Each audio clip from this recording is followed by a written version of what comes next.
Merhaba arkadaşlar, kanalımıza hoş geldiniz. Bugün sizler için iki harika oyuncumuz Hande Erçel ve Kerem Bürsin çiftinde en güzel ve en özel fotoları hazırladık.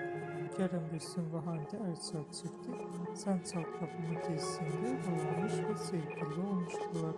Ve yakın zamanlarda yollarını ayrıldılar. Biz de sizler için Hande Erçel ve Kerem Bürsin fanları için onların en güzel ve en özel karelerini hazırladık. Bu videoların devamlı gelmesini istiyorsanız kanalımıza abone olmayı unutmayın. Kanalımızda daha birçok